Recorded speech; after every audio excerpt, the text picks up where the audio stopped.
But at that point I was like, oh my gosh, like they're all suffering, like dairy's included. Oh gosh. You're in your teens? Over 12 years ago. It's been a while. Yeah. It's weird for me to say how long. I kept cutting out. Oh, you kept cutting things out. As I found out more like and more. more and more, I was like, and then, you know, you make these excuses of like, oh, well, you know, this fish don't feel pain, or I don't know, something like a cognitive dissonance, and it's so ingrained. Yeah. And I understand people have like they just kind of don't get it.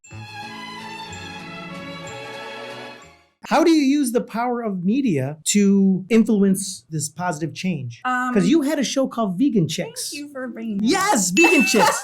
Tell us about Vegan Chicks. Okay, so Vegan Chicks, I actually had a 501c3. It's a nonprofit charity. Yeah, it's kind of on the downswing after a car accident I had. It's gonna get there again. So I had this set up to create innovative ways to raise awareness about like environmental issues and animal welfare, et cetera, et cetera. So I tried a couple different projects, and this one I actually got to raise awareness about veganism to a organization that was giving away grants. Oh. Yes. And so I got a little bit of funding via the grants. Yes. And I didn't think anything of it, but I remember I was like, oh, they're looking for innovative. That's exactly what I'm doing. I'm like, I thought I was gonna like be sitting on the script for a while. I was like, I'll just send it. I sent them a little You snippet. wrote this? I wrote it. Yep.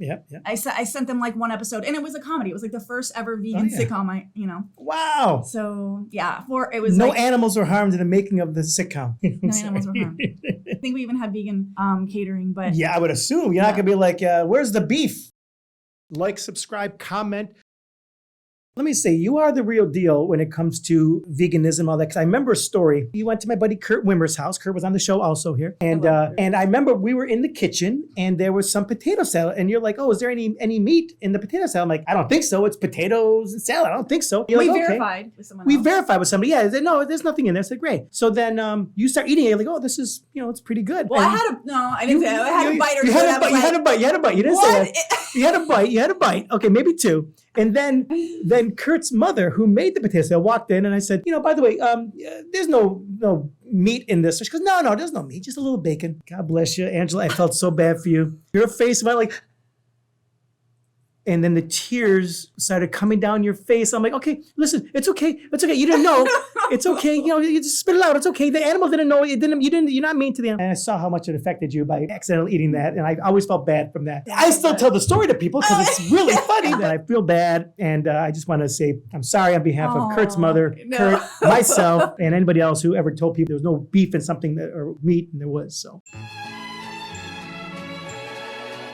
I can say this because this is a very important aspect of why I really wanted to do this project and how I gauge projects that I do. Please, that I am able, I'm blessed enough to be able to choose. So it has a lot of awareness about ocean conservation and preservation and that's awesome. And some other important issues. So because you're all about the environment, the oceans, the animals, advocating. And now, is there like a go-to organization if people want to get involved in that or to learn more about veganism? There's so many, but I did do some like fundraising for Humane Society and Humane Society. I've had a long relationship with them, so I do like them. But there's a lot of stuff going on with the dog and cat meat trade that people need to really continue fighting for. I've noticed a lot of this has kind of been suppressed a little bit, and with the veganism, there's so much information out there. Dr. McGregor wrote this book called How Not to Die. That was one of my favorite books by him. It's so simple, so easy. I send it to people. Yeah, I was and then the China study, I think he was in on that. So he's a good resource. There's nutritionfacts.org if you're interested in the nutrition side of it. I love that site. I reference it a lot.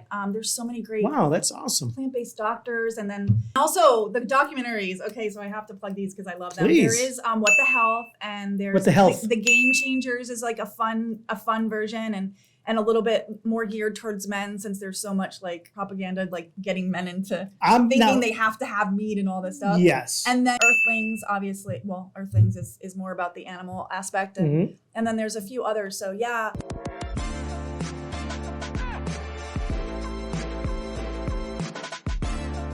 Like, subscribe, comment.